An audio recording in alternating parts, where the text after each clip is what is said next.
What's up, guys? How are you all doing? So, today, not today, but recently, there was news about how China's economy is doing really bad. And I'm pretty sure all of you would have heard about it because China's economy does affect a lot of things. And the fact that you are watching my videos also means that you probably watch some even more detailed and information videos somewhere elsewhere, which people will talk about how whether China's amazing growth rates throughout the years going to stop. So as you see by the title, it says China's economic crisis, fake or not. So basically trying to say that is China intentionally trying to do this? So the first question I would like to ask myself is whether China is faking it or they're doing it on purpose. Because faking it wouldn't really bring a lot of help or any good things to China. So I think they're doing it on purpose. But how would doing it on purpose, reducing your growth rate of economy, going to help you? So not recently, but the past 2 years, China has been locking down a lot of states in their country. And that has caused themselves some huge problems. Economic shortage, lockdown throughout the world. It's really bad. And this is affecting even countries like America. And if you all know, you probably have at least 10 products at home that is made in China. It will never go lower than 10 products. I can guarantee you that. Because China is one of the world's biggest or else biggest country for manufacturing. And most of the products in the world are made in China. And your impression of China's product may be really bad. You even see memes or jokes about how you shouldn't buy things that were made in China. But China has changed throughout the years.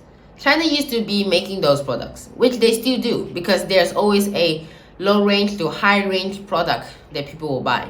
But at the same time, they are now making some really high quality stuff that is produced in a cheap price and yet really good quality. And so many people want to buy from China, and since they are the only country reliable in manufacturing, not saying that they are the only country, but they are the only country that can supply a lot and with good quality. And so this will make a lot of other countries suffer, like America, which would increase their inflation because they have a shortage. And by having a shortage, everything is going to get more expensive. And if you were to look at America's inflation rate right now, it's already around 10%. And many people are still saying that they might be hiding their actual real numbers. At this rate they're heading, it's going to be worse than 2008. But putting that aside, America is trying to increase interest rates at the same time. So the whole world is trying to follow them, increasing the interest rates, trying to cause a recession to stop the inflation. But you could say that they can't coexist at the same time. Then you might not know about stagflation. Stagflation is something that will happen when recession and inflation happens at the same time. Let me explain. There will be a lot of unemployment, but yet things are still getting more expensive. It is a worst case scenario, absolute worst case scenario. And that is the situation that is actually happening now in America, which is horrible. And so because China locked down so many states in their country, it would also affect themselves, because they don't just have a shortage for other people, they having a shortage of money since they're not selling. And so because of that, their growth has decreased. Just so you know, in the past year, China's growth economically is not negative. They just decrease. Yeah, it's true. They have never been so bad in the past 30 years. But it is also true that they are not doing bad.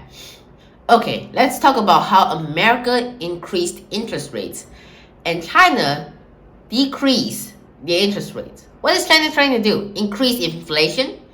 So what China is doing now, by decreasing the interest rates, they're trying to actually use another way to make their own country richer. It is a massive gamble, because you should never gamble on an unstable mindset. And every human on earth has an unstable mindset, just in different ways. So what China is trying to do is bet on how their people would borrow money from the bank and invest it into their work. Right, what's the point of a credit card if you're not using it to spend? This is true. But at the same time, different people have different mindset about borrowing money. They borrow it because they need it, or they borrow it because they want it.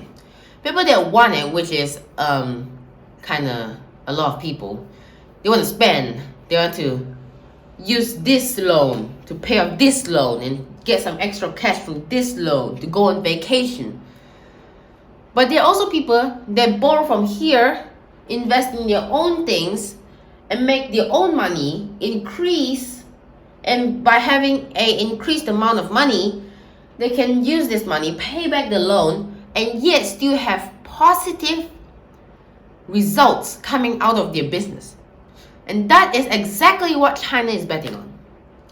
Betting on 1.5 billion people in their country, or more or less, to be productive and be a businessman, or making back profit every time they borrow money.